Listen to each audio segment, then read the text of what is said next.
안녕하세요, 서로입니다. 서로의 리디포유에 오신 여러분들 환영합니다. 오늘도 하루를 열심히 산 구독자님들에게 책 한 권의 여유를 선사하겠습니다. 오늘 읽어드릴 책은 최영은 문지혜 작가의 퇴사는 무섭지만 돈은 벌고 싶은 월급쟁이들에게 입니다. 직장을 다니는 직장인 분들이라면 한 번쯤 퇴사를 생각해 보셨을 것입니다.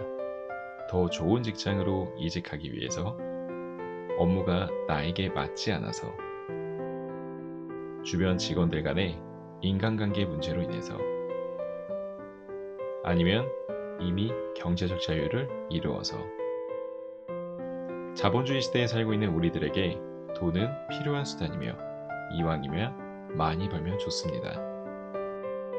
작가님들은 이 책에서 퇴사는 무섭지만 월급에서 독립을 이루어 경제적 자유까지 갈 수 있는 방법을 스텝 바이 스텝으로 알려주고 있습니다. 재테크의 기본인 종잣돈 모으기부터 내 집 마련, 주식 투자 노하우, ETF, 노후를 위한 연금저축펀드, 제2의 월급 파이프라인을 만드는 방법까지. 사회초년생일 때 알면 더욱더 좋았을 경제 팁들을 많이 공유해주고 있습니다. 이런 배경을 갖고 제가 이 책에서 인상 깊게 읽었던 일부를 읽겠습니다. 구독과 좋아요 부탁드리면서 서로의 리디포유 바로 시작합니다. 1장 월 200 월급쟁이 3년 만에 내 집 마련하다. 사회초년생의 내 집 마련 5단계. 재테크로 자산 불리기 5단계. 이러니 저러니 해도 우리가 가장 원하는 것은 재테크를 통해 돈을 버는 것입니다. 다만 재테크는 돈을 쉽게 버는 도구가 절대로 아닙니다. 우리가 학창시절에 공부했던 것만큼, 아니 그 이상으로 공부해야 합니다. 그리고 수능과 달리 한 번만 치고 끝나는 것도 아니라 멈춰서도 안 되고요. 한 번 투자로 성공한 사람이 그 다음 투자로 번 것 이상을 잃었다는 이야기를 들은 적도 있을 겁니다. 그렇게 재테크는 자산을 관리하고 지키고 불리는 전체적인 과정으로 생각해야 합니다. 그래서 재테크를 통해 자산을 불려나가는 기본 과정을 말씀드리려고 합니다. 돈을 논하는 책, 자산가, 그리고 제가 봤던 수많은 성공한 투자자의 삶을 돌아봤을 때 다들 약속한 것도 아닌데 어떻게 재테크로 돈을 버셨어요? 라고 물으며 보통 이렇게 답하더군요. 1단계, 최소한의 종잣돈을 모은다. 500만 원에서 1천만 원이라도. 1.5단계. 1단계의 시기에서 주식 공부를 미친 듯이 한다. 2단계. 주식을 시작한다. 플러스 알파. 2.5단계. 부동산 공부를 시작한다. 3단계.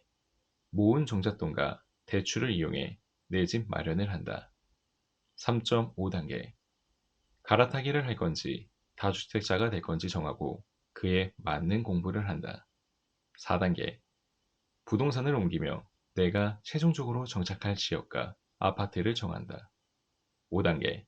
땡땡 부자로 살기. 주식으로 벌었죠. 부동산 경매로 벌었죠. 사업이 대박났죠. 처럼 결과만을 이야기하는 분은 거의 없었습니다.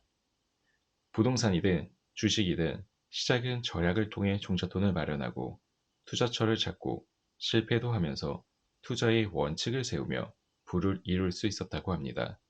이 중에 뭐 하나 중요하지 않은 부분이 없는 하나의 과정이라고 합니다. 마치 하나씩 하나씩 게임 스테이지를 깨듯이 올라갔다는 거죠.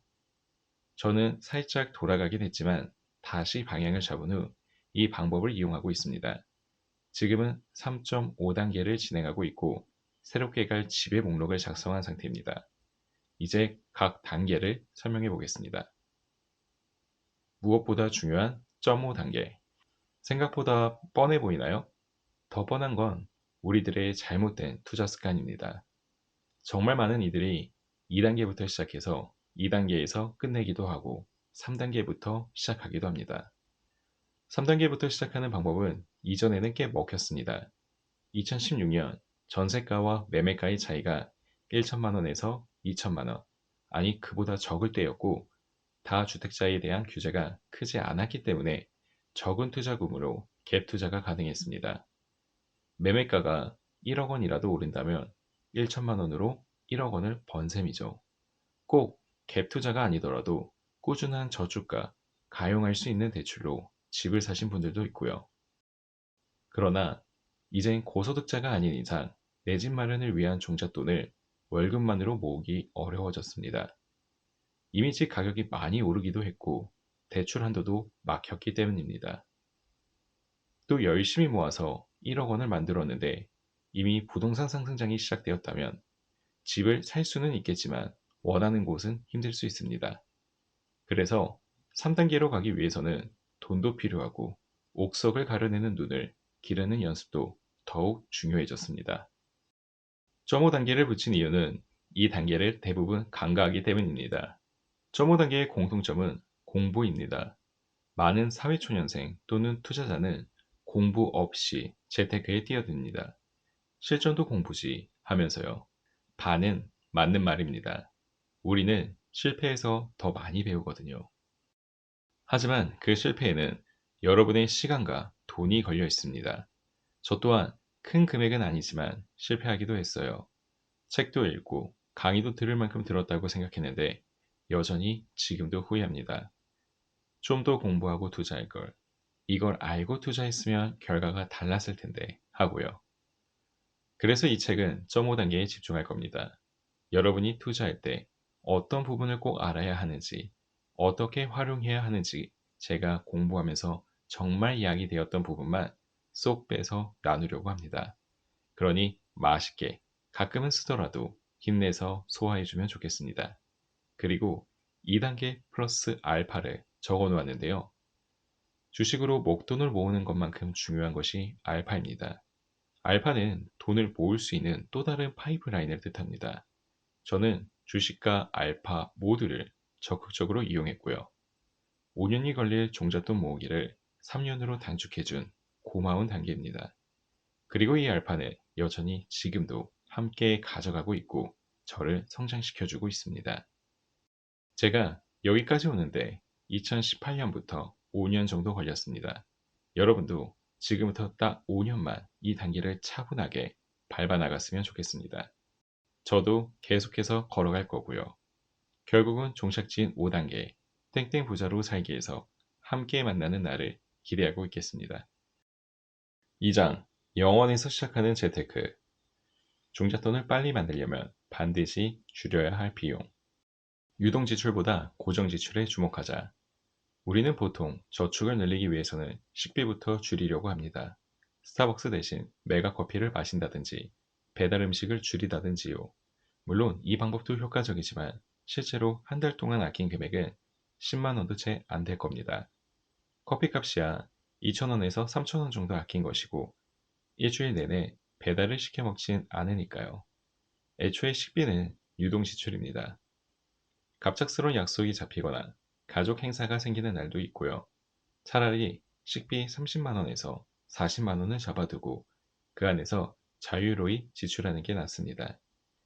우리가 건드려야 할 건 바로 고정지출입니다. 고정지출을 줄이는 순간 아낄 수 있는 비용이 확 늘어나게 되거든요. 그럼 고정지출에 있는 항목 중 우리가 없애거나 확 줄일 수 있는 항목을 고르자면 바로 주거입니다. 입사 후 정신이 없기도 하고 전세를 구하려니 전세값도 만만치 않아 월세로 들어가는 분들이 많습니다. 다니다 보니 직장도 가깝고 편하기 때문에 계속 유지하게 되는데요. 수도권 기준 관리비 포함 50만 원이 넘는 주거 비용이 매월 발생합니다. 그 돈이 1년이면 600만 원입니다. 적은 월급에 월세 나가고 식비 나가고 애초에 모이는 돈이 많지 않으니 저축을 더 미루는 경우도 많이 보았습니다. 편안함에 안주하기 전에 사회초년생이라는 카드를 효과적으로 써서 주거 비용을 아꼈으면 좋겠습니다. 사회초년생 카드를 이용해 주거 비용을 아끼는 방법은 두 가지입니다. 전세 살기와 임대주택 이용하기입니다. 사회초년생의 주거 비용 줄이기, 정부정책 전세대출. 전세값이 수도권 기준 빌라는 5천만 원에서 시작하는 경우가 많습니다. 수요가 적은 지역일 경우 2천만 원까지도 봤었고요. 아파트도 2019년까지는 5천만 원 전세가 보였었는데 대부분 1억 원을 넘어가는 추세입니다. 이걸 다 모아서 전세로 들어간다는 건 아닙니다. 전세 대출을 활용해야 합니다. 1억 원의 전세 자금이라도 월이자 10만 원으로 이용할 수 있는 대출 상품도 있습니다. 카드론, 제2금융권이 아니라 정부정책 상품이라 오히려 더 안전하고요. 중소기업 취업 청년 전월세 보증금 대출은 최대 1억 원까지는 100% 나온다는 장점이 있습니다. 단점은 최소 입사 한 달의 월급이 필요하기에 입사 후 한두 달은 고시원 등에서 생활해야 할 수도 있습니다. 청년 전용 버팀목 전세자금 대출의 조건이 안 된다면 청년 전용 일반 전세 대출도 있습니다. 시중은행에서 할 수 있고 최대 2억 원 한도로 임차 보증금의 90%까지 대출 가능합니다. 각 은행 홈페이지 참고. 다만 전세 대출을 하려고 하더라도 대출 제외금은 갖고 있어야 합니다. 버팀목 대출은 20%, 중소기업 대출은 5%, 청년 전세 대출은 10%입니다. 전세금 1억 원이라고 잡으면 3천만 원, 500만 원, 1천만 원 정도이니 꼭 확인 바랍니다. 중소기업 대출이 제일 매력적이긴 하나 조건이 안 된다면 버팀목이나 일반 대출을 이용해야 합니다. 90%를 빌려주는 청년 전세를 하게 된다면 처음에 드는 비용은 덜하겠지만 시중은행에서 빌려주는 것이기에 일반 금리와 비슷하게 적용됩니다. 현재는 거의 4%에 육박하고요. 버팀목은 정부 정책이기 때문에 2%이고요. 금리가 낮을 때는 청년 전세대출을 이용하는 게 당연히 유리하나 현재 상황은 조금 다릅니다. 버팀목 전세대출을 이용하시되 전세보증금의 30%는 모으고 이용하는 게 좋죠. 회사 근처 지역의 전세가 너무 비싸다면 눈을 조금 멀리 두는 것도 방법입니다. 지하철, 버스로 30분 내외로 갈 수 있으면서 조금은 중심권에서 떨어진 역세권 구축 빌라는 훨씬 저렴하니까요. 시작은 월세로 하되 전세대출 제외자금을 모은 다음 전세로 이동하면 좋겠습니다. 청년 매입 임대주택, 행복주택. 만약 사는 지역의 전세가 감당하기 힘들 정도로 비싸다면 다른 방법인 청년 매입 임대주택이나 행복주택을 이용해 봅시다. 사회초년생이라면 활용할 수 있는 정부 정책이기도 하고요. 저는 이 방법을 이용했습니다. 제가 일하고 있던 동탄은 신도시라 모든 건물이 신축이었고 직장 근처의 빌라 역시 전세금이 1억 5천만 원이었습니다. 월세는 말할 것도 없고요. 그래서 공공주택 중 하나인 행복주택을 알아보았습니다. 보증금 2,300만 원, 임대료 6만 4천 원. 말도 안 되는 금액이죠. 당시 제가 살던 오피스텔의 월세가 60만 원이었거든요. 당연히 여러 부분에서 차이가 있었지만 그래도 한 달 6만 4천 원에 아파트에 살 수 있다는 것은 돈 없는 사회초년생들에게 정말 고마운 제도였습니다. 저는 4월에 지원했고 6월에 추가 합격 통보를 받았습니다. 마치 대학교 합격 문자만큼 기쁘더군요. 행복주택은 생각보다 회전율이 빠릅니다. 제 앞에 23명 정도가 있었지만 두 달도 채 안 돼 7월 중순에 입주할 수 있었습니다. 보증금 2천만 원이 부담된다면 보증금 대출을 받을 수 있습니다. 행복주택의 보증금은 2천만 원에서 3천만 원 내외이기 때문에 이자가 적고 대출 제외 금액도 적은 편입니다. 물론 모든 지역에 행복주택이 많이 지어진 건 아닙니다. 내가 원하는 지역에 없으면 말짱 도루묵입니다. 마이홈 포털 홈페이지 myhome.go.kr을 이용하면 내가 사는 지역에 언제 어디서 행복주택을 모집하는지 알 수 있습니다. 행복주택의 경우 수시 모집도 자주 하기 때문에 원하는 곳이 공고가 지났다고 하더라도 계속해서 살펴볼 필요가 있습니다. 다만 경쟁률이 치열한 서울 등은 차라리 직주 근접보다는 교통을 이용할 수 있는 청년 매입 임대주택을 선택하거나 인기가 없는 평형을 선택하는 게 좋습니다. 청년 매입 임대주택은 빌라나 오피스텔을 평균 시세보다 40에서 50% 저렴한 임대료와 낮은 보증금으로 이용할 수 있는 제도입니다. 행복주택보다야 월 임대료가 많이 나간다는 단점은 있지만 청년 매입 임대주택의 장점은 보증금이 적다는 점입니다. 평균 100만 원에서 200만 원 정도인데요. 행복주택의 보증금이 부담스럽거나 경쟁률이 치열하다면 청년 매입 임대주택을 대안으로 생각해도 좋겠습니다. 둘 중에 어디를 가는 게 나을까요? 만약 내가 4에서 5년은 있겠다 싶으면 당연히 행복주택이 낫습니다. 월 임대료가 20만 원가량 차이가 나기 때문에 4년이면 960만 원을 더 아낄 수 있으니까요. 하지만 2년 정도 머물 예정이라면 청년 매입 임대주택이 나을 수 있습니다. 기본으로 제공하는 가전제품도 있고 대중교통을 이용하기에 더 유리한 위치에 있는 경우가 많기 때문입니다. 행복주택을 살다 보면 지하철역과는 다소 먼 곳에 위치해 결국 차를 사는 사람들도 있는데 차 유지비까지 생각한다면 교통이 편한 청년 매입 임대주택이 나을 수도 있겠네요. 그리고 중요한 점, 입사 후 5년이 지났다면 아쉽게도 신청할 수 없습니다. 이 제도는 정말 사회 초년생을 위한 제도니까요. 그럼 만약 사회 초년생으로 들어와서 5년 지나면 쫓겨날까요? 그렇진 않습니다.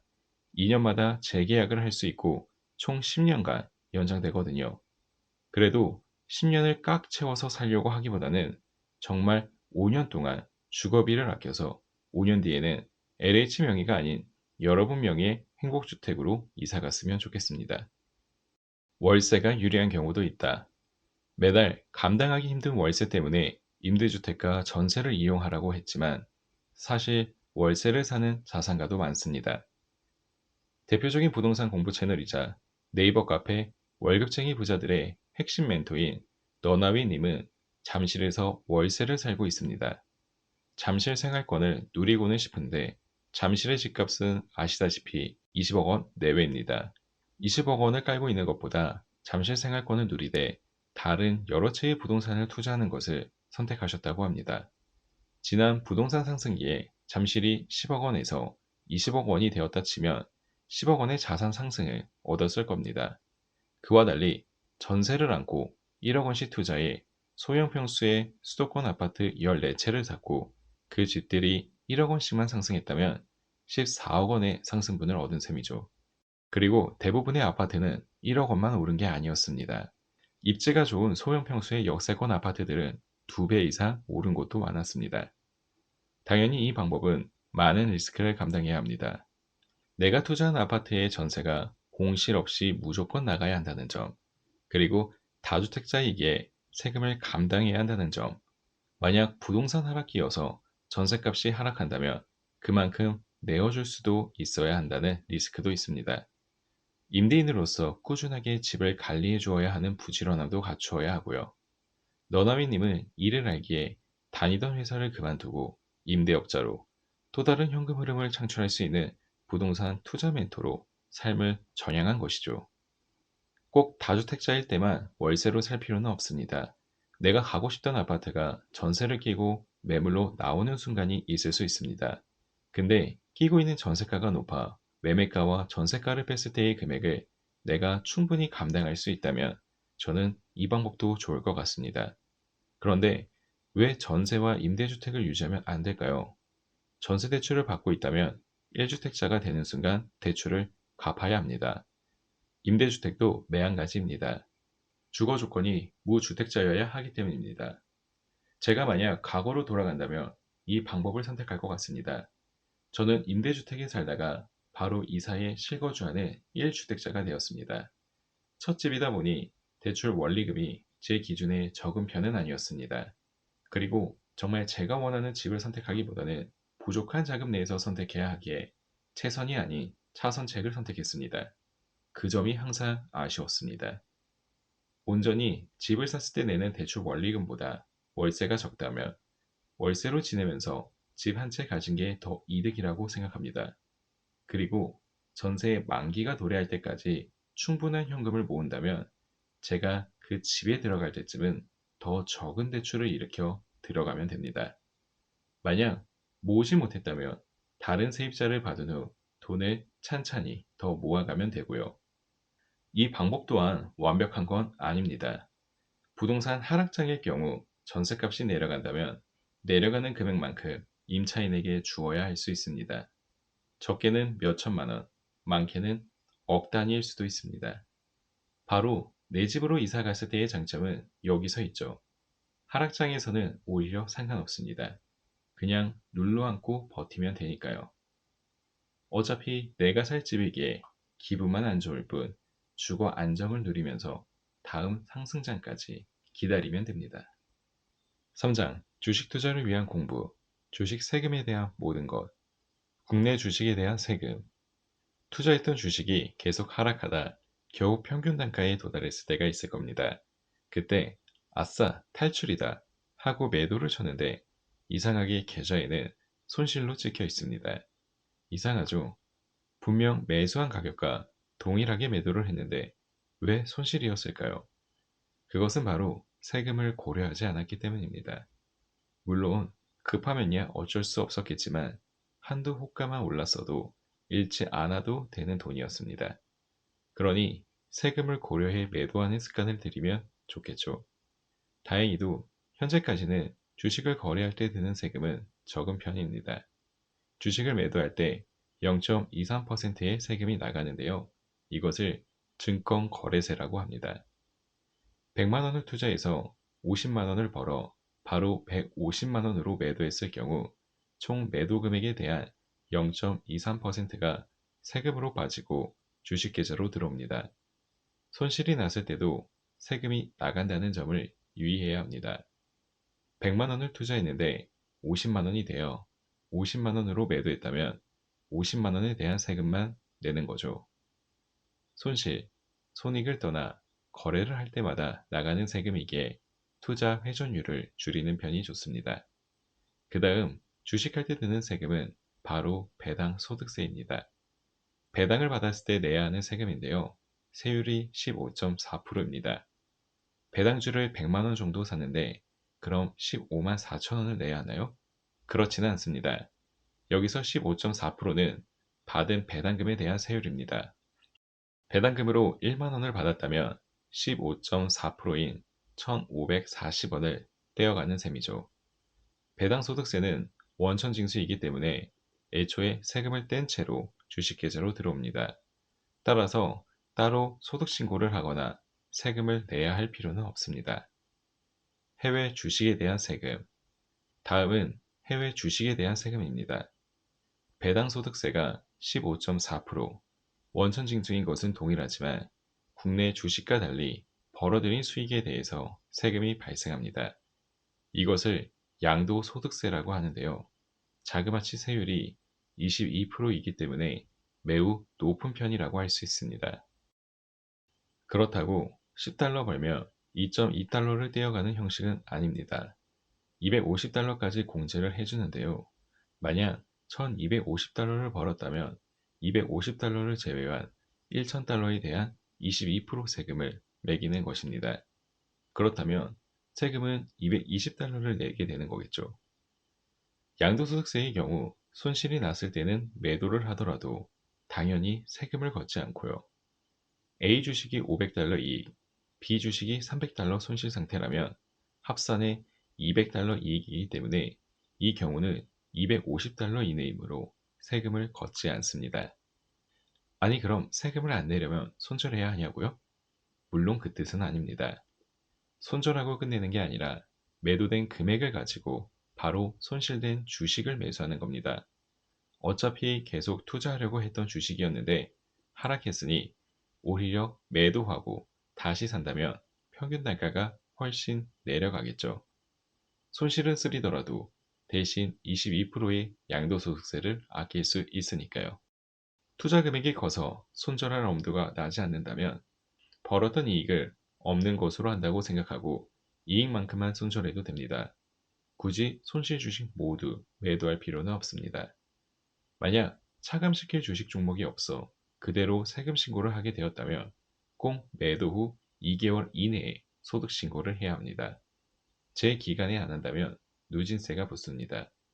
소득 신고는 집 근처 세무서 또는 온라인으로 할 경우 위텍스 홈페이지로도 가능합니다. 22% 양도세, 금투세에 대비하자. 이제는 국내 주식에도 양도세를 내야 한다는 법안이 나와 여야가 공방전을 벌이고 있습니다. 2020년부터 발의된 법안인데요. 바로 금융투자소득세, 금투세입니다. 양도세율은 22%인데요. 지금까지 주식할 때 드는 세금은 10억 원 이상 투자하고 있는 대주주를 제외하고 거래세 0.023%뿐이었습니다. 양도세율 22%는 일반 투자자에게는 너무도 큰 비율입니다. 즉, 주식으로 1억 원을 벌어 매도할 경우 1억 원에서 5천만 원이 공제되어 5천만 원에 대한 22% 세금인 1,100만 원이 세금으로 나가게 됩니다.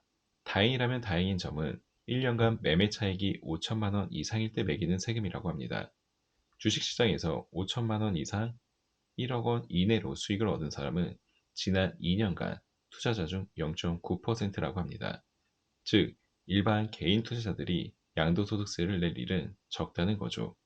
하지만 시작은 투자금이 적어 수익도 적을 수 있습니다.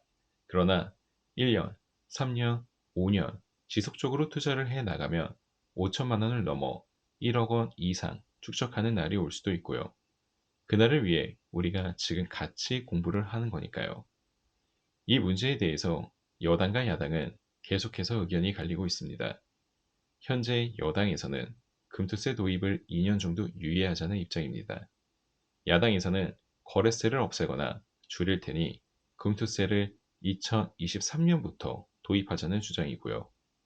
반대하는 여당 또한 하지 말자는 것이 아닌 유예에 초점을 맞추고 있기에 좋든 싫든 금투세에 대비해야 합니다.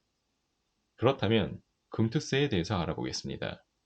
금투세도 마찬가지로 손익통산, 손실과 이익을 함께 더해 5천만 원을 책정합니다. 그래서 4,999만 원이 수익으로 찍혔다면 세금을 내지 않아도 됩니다. 또한 손실의 2월이 가능합니다. 2023년 500만 원 손실을 봤는데 2024년 5천만 원을 벌었다면 2023년에 500만 원 손실을 2월시켜 공제할 수 있습니다. 그러나 2023년 5천만 원의 이익, 2024년 500만 원 손실일 경우는 손실이 합산되지 않습니다. 이 둘의 차이를 모르겠습니다. 장이 좋고 안 좋고를 우리가 결정할 수 있는 것도 아닌데요. 또 하나는 원천징수입니다. 이익 5천만 원 이상 매도할 때 바로 차입금 5천만 원의 22%를 떼서 받게 되는데요. 만약 그 전에 손실한 적이 있어도 우선 적용되지는 않습니다. 1년 뒤 세무서에서 신고한 후 세금을 다시 돌려받을 수 있습니다. 내 피 같은 돈을 1년 동안 굴리지도 예금에 넣지도 못하고 압수당하고 있는 셈이죠. 그럼 절세를 할 수 있는 방법은 무엇일까요? 이 또한 해외 주식과 마찬가지로 단가 아래로 내려온 다른 주식과 팔아 손익통산을 5천만 원 아래로 맞추면 가능합니다. 하지만 다른 주식이 없다면 5천만 원 이내로 매도하는 것도 방법입니다. 연간 손익으로 결정하기에 두 해에 걸쳐 5천만 원 이내로 매도한다면 세금을 아낄 수 있습니다. 단, 미래의 주가는 알 수 없기에 이에 대한 리스크도 존재하는 법입니다.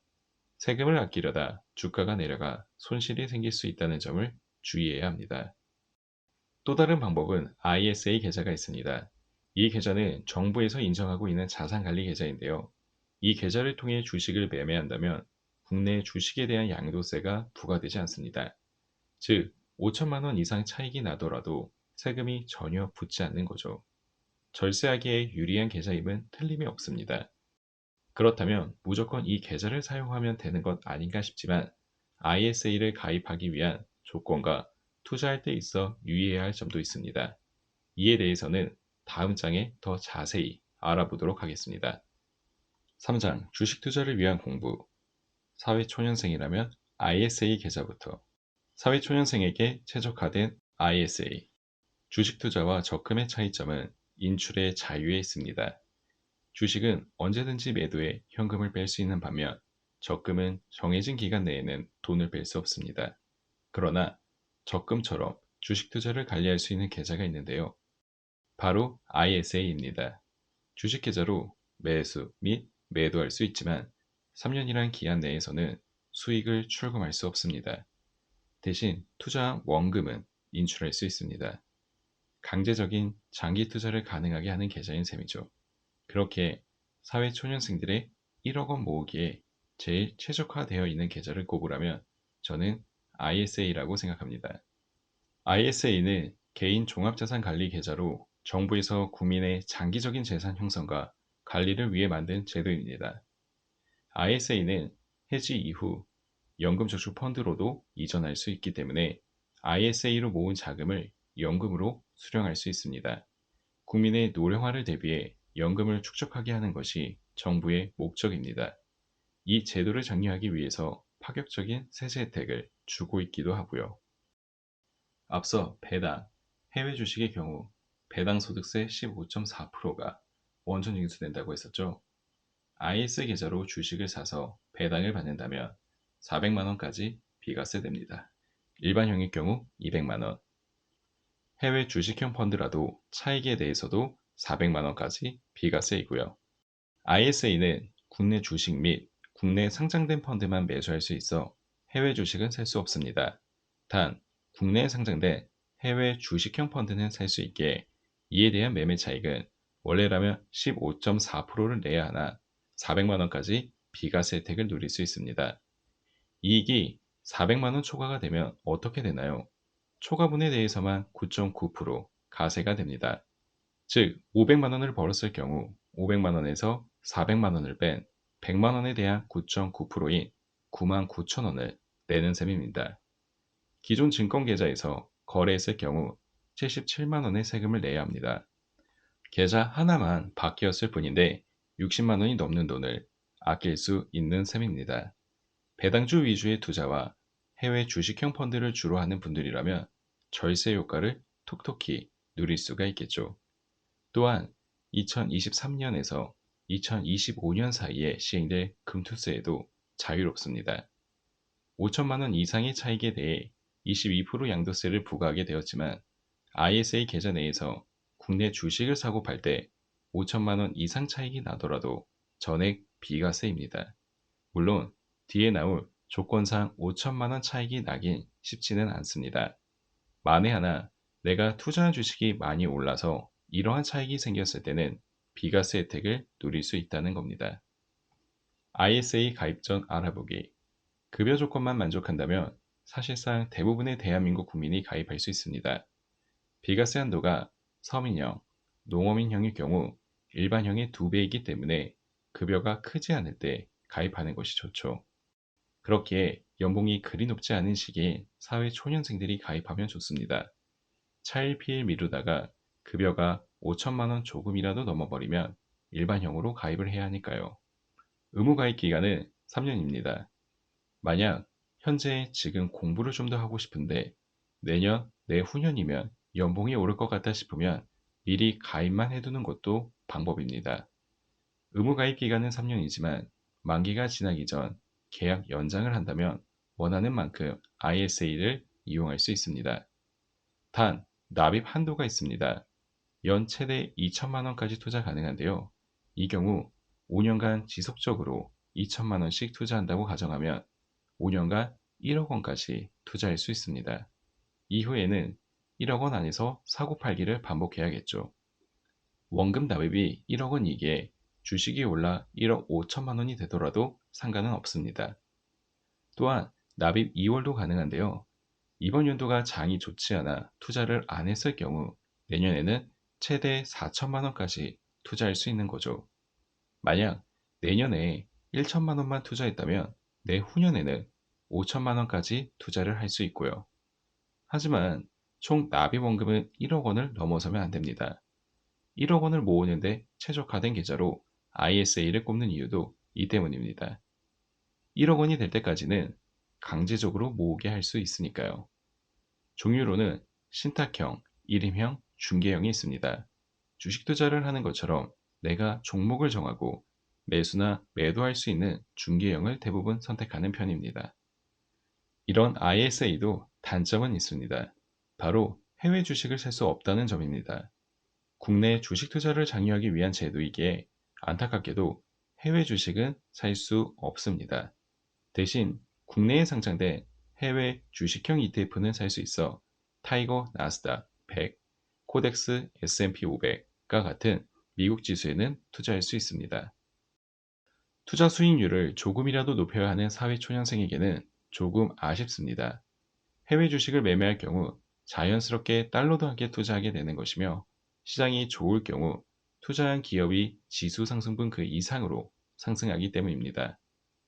지수는 모든 기업의 시총 평균이기 때문에 상승과 하락폭이 개별 주식보다는 안정적입니다. 그래서 해외 주식을 투자하고 싶은 경우에는 더 공부한 후 해외 주식 계좌로 직접 투자하는 것이 더 낫다고 생각합니다. 이후 양도세를 좀 더 내더라도 말이죠. ISA를 이용해 투자하기 플러스 연금 저축펀드. 국내 주식, 국내 ETF 투자 시 ISA로 투자하고 해외 주식은 일반 증권 계좌로 투자하면 됩니다. 이때 같은 증권사를 이용한다면 예수금 이동이나 자산 관리가 더 편합니다. 해외 주식을 하다가 얻은 이익을 IS로 옮겨가 투자할 수도 있으니까요. 여기서 하나 더 연금저축펀드도 함께 개설할 수 있는 증권사로 선택하는 편이 좋습니다. IS의 경우 계약을 연장한다면 무기한 연장할 수는 있지만 결국은 1억 원 한도입니다. 목돈을 만들기 위한 용도로 활용한 후 역할을 다했다면 연금 저축펀드로 이전하는 것이 좋습니다. 이때 같은 증권사를 이용한다면 스마트폰 웹으로 바로 이전할 수 있습니다. 다른 증권사를 이용하면 옮기는 과정이 성가시더라고요. ISA를 연금저축펀드로 이전하는 법을 알아보겠습니다. 의무 납입 기간을 지난 당신, 만약 IS를 통해 이익을 합해 1억 3천만 원을 벌었다고 칩시다. 1억 원은 내 집 마련에 쓰고 3천만 원이 남았습니다. IS에 남기려니 뭔가 아쉬운데요. 결혼을 앞두고 들어갈 돈도 많아지고 적극적인 투자보다는 안정적인 투자와 노후 대비를 해야 할 것 같습니다. 그렇다면 3천만 원은 연금저축펀드 계좌로 이전하는 겁니다. 이 경우 주식 및 ETF로 투자되어 있던 것이 모두 자동 매도되어 현금으로 이전되기 때문에 미리 원하는 시기에 매도해 놓는 편이 낫습니다. 단, 해지 이후 60일 안에 이전을 끝내야 합니다. 손실을 보고 있거나 원하는 가격대가 오지 않았다면 ISA 해지를 뒤로 미뤄야겠죠. 또한 연금저축으로 이전 시 ISA에 있던 금액의 10%가 세액공제됩니다. 300만 원 한도. 3천만 원이 있었다면 300만 원 세액공제가 되는 셈이죠. 기존의 연금저축펀드는 400만 원까지가 세액공제였습니다. 더 많은 돈을 넣고 있어도 400만 원까지만 세액공제되었는데 이 경우 300만 원을 더해 700만 원의 세액공제가 가능해진 셈입니다. 더욱이 연말정산 환급금은 기납부세액, 미리 냈던 세금 빼기 결정세액, 내야 할 세금인데 결정세액에 700만 원을 마이너스 시켜주는 것이기에 그만큼 환급금이 커집니다. 연봉 5,500만 원 이하라면 세액공제율이 16.5%이기에 105만 원에 가까운 환급금을 받을 수 있습니다. 연금저축펀드의 경우 매년 납입 금액이 1,800만 원 한도이지만 ISA에서 옮겨가는 경우는 1,800만 원 초과가 되어도 상관이 없습니다. 5천만 원이 옮겨갔다면 연금저축펀드 계좌로 5천만 원어치의 ETF 및 펀드로 바꿔도 된다는 뜻이죠.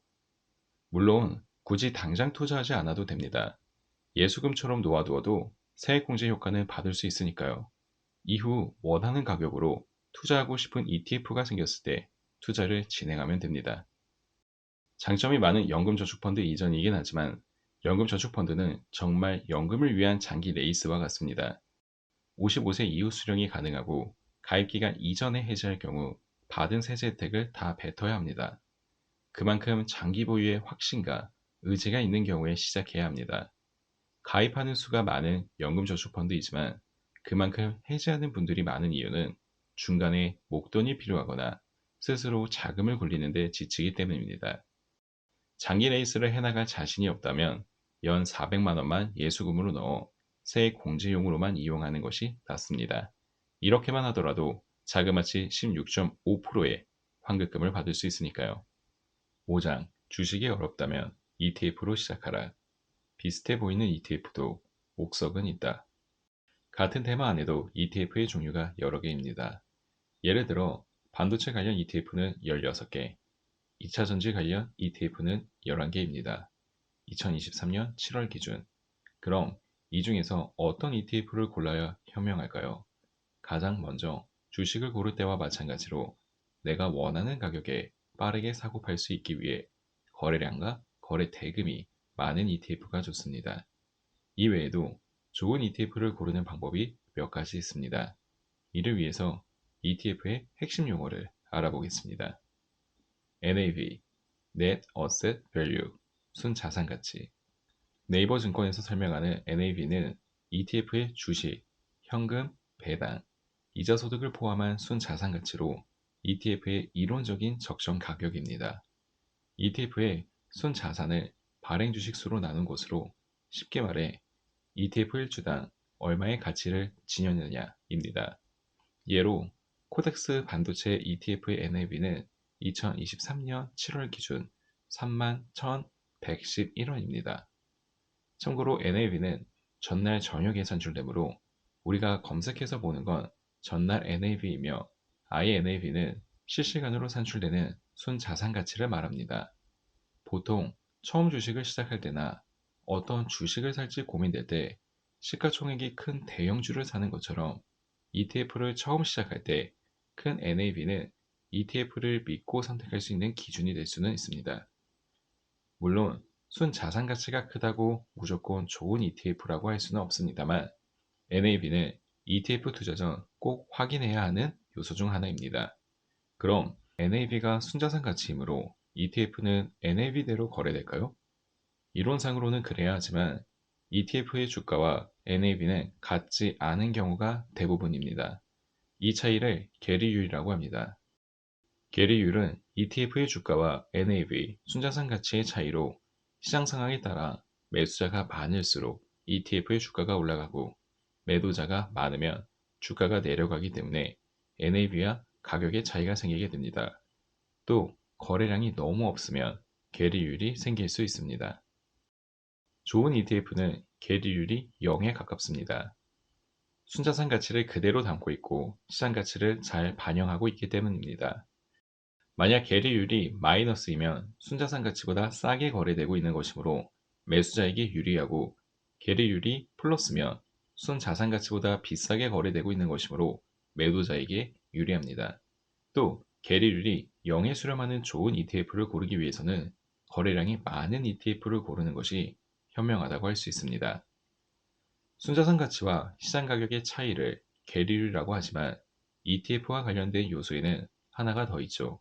바로 ETF가 추종하는 기초지수입니다. 좋은 ETF는 추종하고자 하는 기초지수를 잘 따라가야 합니다. 투자자들은 그 지수에 투자하고 싶어서 매수했는데 알고 보니 ETF가 제대로 지수를 추종하지 못한다면 의미가 없어지겠죠. ETF의 순자산 가치가 기초지수를 쫓아가지 못하는 정도를 추적 오차율이라고 합니다. 추적 오차율이 크다면 ETF가 제 기능을 하지 못하고 있음을 뜻하고 추적 오차율이 적다면 좋은 ETF라고 볼 수 있습니다. 따라서 비슷한 두 개의 ETF 중에 무엇을 매수할지 고민된다면 추적 오차율과 계율이 적은 ETF를 고르는 것이 좋습니다. PDF, 포트폴리오 디파짓 파일, 자산 구성 내역.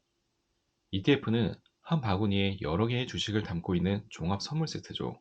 그럼 이 바구니에 무엇이 얼마만큼 들어있는지가 중요합니다. 이걸 바로 PDF라고 합니다. 앞에서 잠깐 언급했지만 PDF는 ETF 투자 전 꼭 살펴봐야 합니다. 내가 사는 종목이 무엇인지는 알고 투자해야 하는 것처럼요. 만약 삼성전자에 투자하고 싶은 동시에 우리나라의 전반적인 반도체 산업에도 투자하고 싶어서 코덱스 반도체를 매수했다면 이는 잘못된 선택입니다. 코덱스 반도체에는 삼성전자가 포함되어 있지 않기 때문입니다. 우리나라 대표 반도체 ETF인데 삼성전자가 포함되어 있지 않다니 돌다리도 두들겨 보고 건너라 라는 말이 있듯 PDF 확인의 중요성이 실감되네요. 하지만 삼성전자 외에 SK하이닉스, DB하이텍, 리노공업과 같은 기업에 투자하고 싶다면 이 ETF를 선택하면 됩니다. 이렇게 종목을 확인하는 것 외에 비슷한 두 개의 ETF 중에 무엇을 매수할지 고민될 때도 PDF를 보는 게 도움이 됩니다. 두 ETF의 PDF를 살펴보고 내가 좋게 보는 기업의 비율이 높거나 내가 원하는 투자 방향과 맞는 ETF를 고르는 것입니다. 코덱스 2차전지 산업과 타이거 2차전지 테마 두 ETF 중 고민이 된다면 먼저 종목의 비율을 살펴봅시다. 코덱스 2차전지 산업의 경우 비중 1위가 21%, 2위와 3위는 13%로 셋을 합하면 전체의 약 60%에 해당합니다. 반면 타이거 2차전지 테마는 1, 2, 3, 4위가 각각 전체의 약 10%씩 차지해 비율이 더 고르게 분배되어 있습니다. 만약 어느 기업이 크게 성장할지 모르겠고 고르게 투자하고 싶다면 후자를, 2차전지 기업 중 삼성 SDI가 SK이노베이션 등 대형주의 비중이 더 높은 ETF를 원하면 전자를 선택하는 게 현명한 방법입니다. 5장 주식이 어렵다면 ETF로 시작하라.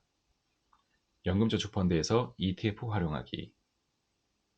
ETF는 인덱스 펀드를 주식처럼 편하게 거래할 수 있는 점이 장점이었습니다. 하지만 어떤 분들에게는 일반 주식창에서 ETF를 거래하는 것보다 여기에서 거래하면 훨씬 이득일 수 있습니다. 바로 연금저축 펀드입니다. 먼저 연금저축이 무엇인지 간단하게 알아보죠. 연금저축은 노후를 대비하기 위한 금융상품으로 우리나라 국민이라면 의무적으로 가입해야 하는 국민연금과는 달리 개인이 추가로 선택할 수 있는 개인연금입니다. 개인연금은 꼭 필요할까요? 국민연금만으로 노후 자금을 마련하기에 충분한지 살펴보면 됩니다. 국민연금공단에 따르면 2022년 기준 매달 27만 원씩 20년을 납입한다면 20년 후 월 수령액은 약 57만 원이라고 합니다. 잠깐, 이건 27만 원밖에 안 넣어서 그런 것 같다면 매달 약 49만 원 정도 20년 동안 납입했다고 가정해도 월 수령액은 83만 원 정도입니다. 20년 동안 넣은 세월이 있는데 생각보다 적은 금액 같습니다. 그렇다면 부부가 둘 다 국민연금을 수령하면 이것보다는 상황이 괜찮지 않을까요? 부부가 어느 정도 여유로운 노후를 보내고 싶다면 필요한 한 달 생활비는 약 200에서 300만 원일 것입니다. 국민연금공단에 따르면 2021년 기준 부부 합산 월 300만 원을 받는 경우는 단 196상밖에 되지 않는다고 합니다. 갈수록 연금 격차가 커지는 시대에서 우리는 국민연금 외에도 개인적으로 무언가 준비를 해나가야 합니다. 그중 많은 사람이 추천하고 꾸려나가는 것 중 하나가 바로 연금저축펀드입니다. 개인연금으로 추천하는 연금저축펀드. 연금저축펀드는 하나의 증권사에서 계좌 개설이 가능합니다. 우리는 연금 계좌를 통해 연간 1,400만 원 한도 내에서 자유롭게 ETF로 투자하며 노후 자금을 불리는 것이 목표입니다. 세액공제와 비과세 혜택까지 챙기면서요. 안정적으로 노후 자금을 불리는 것이 목적이기 때문에 개인 주식 종목과 위험 부담이 높은 투자 수단을 제외하고 ETF나 펀드 범위 내에서만 투자하는 게 특징입니다. 그나저나 국고가 점점 바닥나고 있는 시점에서 개인이 스스로 노후를 준비하다니 국가 입장에서는 얼마나 기특하겠습니까? 그래서 여러 가지 혜택을 부여해 줍니다. 그 중 하나가 연금저축 계좌 납입액에 연간 400만 원 한도까지 세액공제 혜택을 주는 것입니다. 연말정산 시 13.2%에서 16.5%까지 세액공제 혜택을 받을 수 있으므로 최대 66만 원을 환급받을 수 있습니다. 단, 연소득 5,500만 원 이하.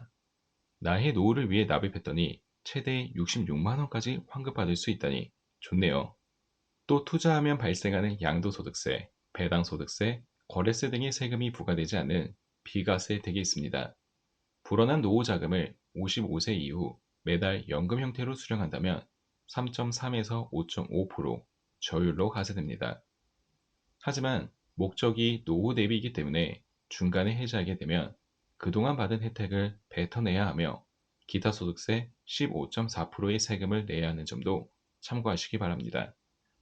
그래서 어차피 나는 ETF로 장기 투자를 할 생각이었다라면 세제 혜택과 비과세 혜택까지 챙길 수 있는 연금저축펀드에서 ETF를 투자하는 게 훨씬 이득이겠죠. 하지만 장기 투자와 꾸준히 계좌를 관리하는 게 어려운 사람들은 일반 주식창에서 ETF를 매매하시는 것도 괜찮은 방법입니다. 나의 상황과 투자 성향을 잘 고려해서 선택하면 되겠습니다. 참고로 연금저축펀드 외에 연금저축의 또 다른 종류에는 연금저축보험이 있습니다. 연금저축펀드와 연금저축보험 둘 다 세제 혜택과 비과세 혜택은 동일하나 연금저축보험은 보험사에게 비교적 높은 수수료를 지불해야 하고 중도해지 시 개인이 추가로 내야 하는 비용이 발생할 수 있습니다. 우리의 풍족한 노후에 높은 수수료가 들어올 자리는 없는 걸로 칩시다. 실제 2021년 금감원에 따르면 연금저축 종류별 수익률이 손해보험은 1.63%, 생명보험은 1.83%, 펀드는 13.45%입니다. 이런 점 때문에 개인적으로 연금저축보험보다 연금저축 펀드를 추천합니다. 연금저축 펀드의 장점과 단점. 연금저축 펀드는 앞서 말했듯이 개인연금이기 때문에 스스로 관리해야 한다는 장점이자 단점이 있습니다. 장점은 내가 내 포트폴리오를 자유롭게 꾸릴 수 있다는 점입니다. ETF로 자유롭게 매수와 매도를 하며 수익률을 관리할 수 있죠. 참고로 장이 좋지 않다면 어느 정도 현금 확보를 하고 연금저축펀드 계좌에 돈을 넣고만 있어도 세액공제 혜택을 받을 수 있습니다. 선택한 증권사 또한 자유롭게 이전할 수 있습니다. 단점은 꾸준히 관리하고 신경을 써서 매수와 매도를 해야 한다는 점입니다. 매수와 매도가 완전히 자유로운 방식이기 때문에 매일 투자하지 않는다면 자칫하면 매수나 매도를 해야 한다는 사실을 잊을 수 있습니다. 그래서 보통 시기를 정해서 일주일이나 한 달에 한 번씩 선택한 ETF를 추가로 매수하는 방법을 쓰기도 하고 장의 상황을 봐서 그때그때 거래하기도 합니다. 이런 연금저축펀드의 특성 때문에 추천 여부가 갈립니다. 특히 20대 초중반은 공격적으로 자산을 불려나가고 개별 주식에 투자해 보면서 나와 잘 맞는 투자 성향 등을 정립해 나갈 시기라고 생각합니다. 연금저축펀드는 안정적이지만 개별 주식은 투자할 수 없으므로 20대 초중반이고 공격적으로 자산을 불려나가고 투자도 적극적으로 해보고 싶다면 개별 주식을 추천합니다. 덧붙여 연금저축펀드에서 ETF 투자를 위해 증권사를 선택할 때는 수수료 혜택이나 이벤트를 하는 증권사 혹은 내가 평소에 자주 써서 익숙한 증권사 등을 기준으로 선택하면 됩니다. 오늘 제가 읽어드린 퇴사는 무섭지만 돈은 벌고 싶은 월급쟁이들에게 어떠셨나요? 주거 비용을 아낄 수 있는 행복주택을 알아보고 싶지 않으셨나요? 주식 계좌와 IS 계좌를 만들고 ETF를 구매하고 싶지는 않으셨나요? 제가 사회초년생일 때 이 책을 읽었다면 현재의 저의 자산은 어떠했을까 상상을 해보게 되었습니다. 하지만 지금도 늦지 않았으니 책의 내용대로 월급 독립을 스텝 바이 스텝 실천해 보려고 합니다. 제가 읽지 않은 부분에서도 주택 청약 및 제2의 월급 파이프라인을 만드는 경제 및 금융에 관한 꿀팁이 많이 등장하고 있는 점 참고 부탁드리면서 지금까지 들어주셔서 매우 감사하며 이상 서로였습니다.